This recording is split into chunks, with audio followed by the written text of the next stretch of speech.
أعوذ بالله من الشيطان الرجيم.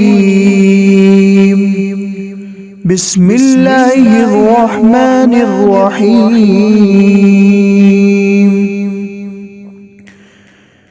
يا أيها الذين آمنوا إذا نودي للصلاة من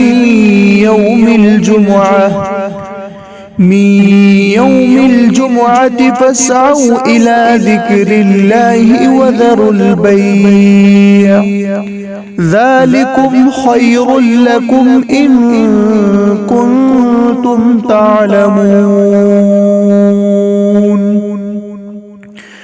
فإذا قضيت الصلاة فانتشروا في الأرض وابتغوا من فضل الله واذكروا الله كثيرا لعلكم تفلحون.